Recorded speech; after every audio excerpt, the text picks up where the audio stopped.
today's topic is based on how you can literally manifest through your identity, right?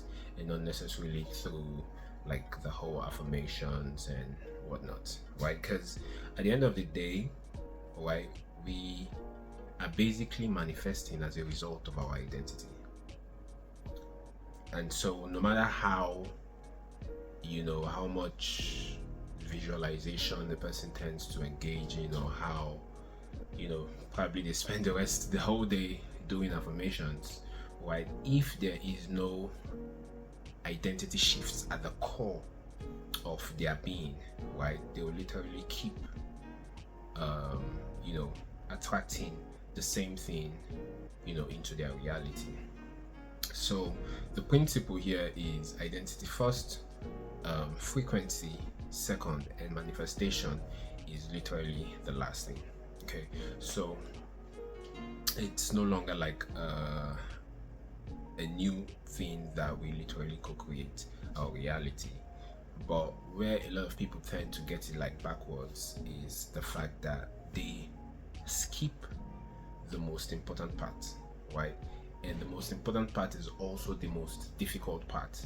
So they skip the most important part, which is like doing the whole identity work, doing the whole like inner work, and they just go straight to the trying to do affirmations, visualize, and all those things to like you know create a new reality for themselves, which at the end of the day, I'm not trying to say it's not possible, right? But if you need a proper shift in your reality, in the sense that you want to see, you literally want to live the life, right? You want to live a life of abundance, of freedom, of love, of bliss, of peace, right?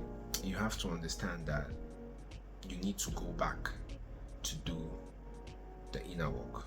You need to go back to disassemble, yes, to disassemble your beliefs from your childhood and reassemble them back up based off of what you genuinely want to experience in your reality, right?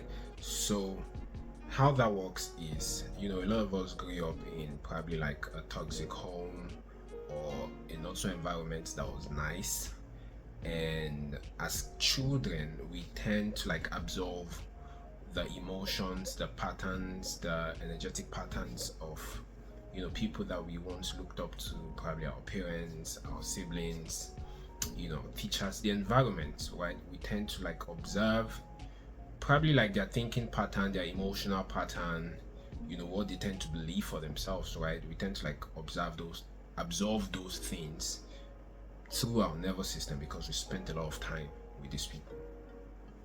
And 20 years, 30 years down the line, we're trying to like create something magnificent for ourselves, which isn't a bad idea. But we tend to forget that, okay, we had a rough childhood, right? And there's so many things that needs to be addressed from our childhood, right? And if we basically do not do that, we are still emitting the frequency, we are still living from the identity of who we were while we were children, right? Of who we were while we were with our parents, of who we were while we were from like 7 years old to whatever age we are right now, right? We're still living from that identity, okay? And your identity is basically what is broadcasting your frequency out into the universe. Now, we've all heard the famous saying that we all know about the law of attraction, right? What you put out there is what is going to come back to you. But a lot of people tend to like get it backwards, in the sense that they think with all the whole positive thinking, with all the whole affirmations, right, that they could literally just get up one morning and change their reality. But we also need to understand that at the end of the day, if that's how this whole thing works, everybody would literally be living their dream life right now.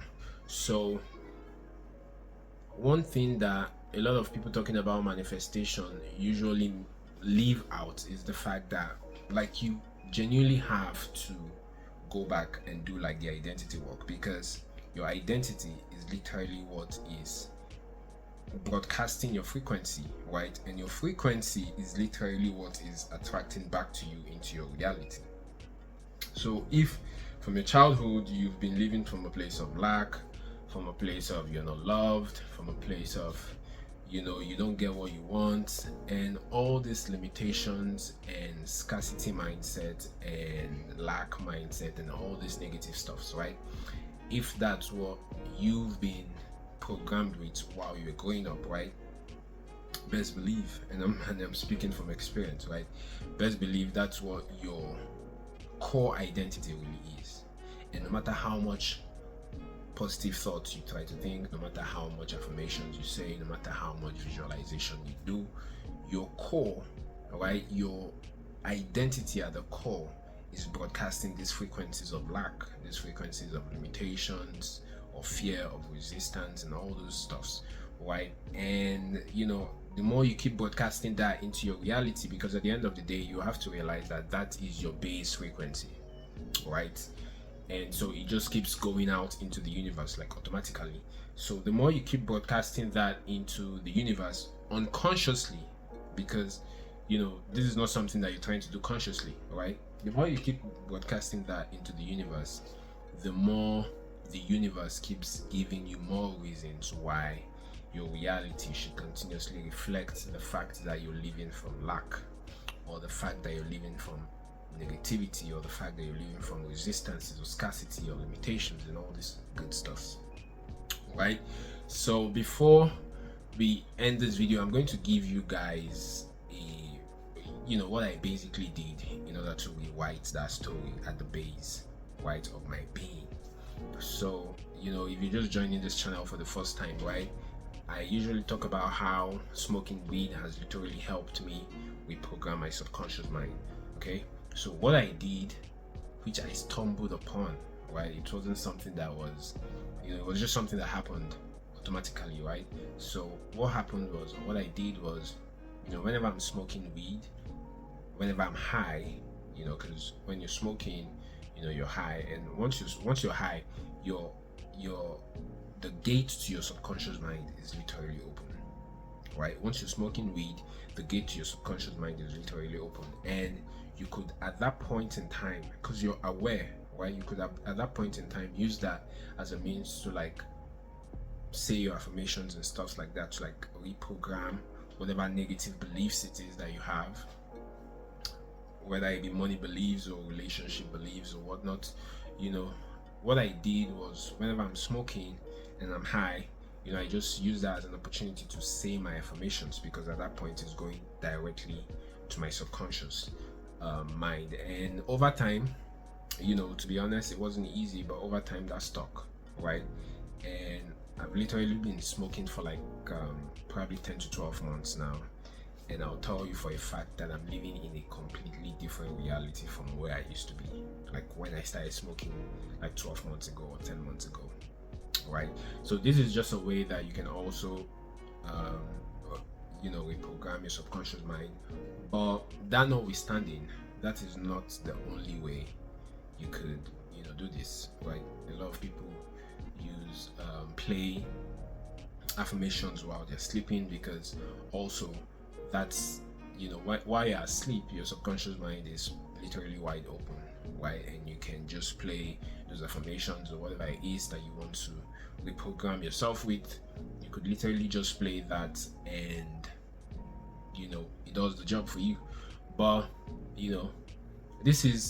there are multiple ways basically that you can literally reprogram your subconscious mind, but I just thought I should share what worked for me, right? And there are so many things out there that could literally work for you, but one thing you have to understand is the fact that if at the core of who you are, and in this case your identity, if your identity hasn't changed, right, best believe there's nothing tangible like the abundance and the wealth and the all this good stuff. There's nothing tangible that is actually going to change in your physical reality, because at the base of who you are, you keep emitting the frequency of lack, of limitations, of scarcity, of fear, and all those negative stuffs. Okay, so if you did enjoy this video, kindly do well to like subscribe to the channel, turn on the post notification. I'm going to be talking about stuffs like this, and It's crazy that I'm introducing myself at the end of the video, but my name is Collins Ozuko. Kindly do well to like share this video if you enjoyed it with your buddies, and like the video. Let's push this out to as much people as possible. Okay, so with that being said, I'm definitely going to see you guys in the next one.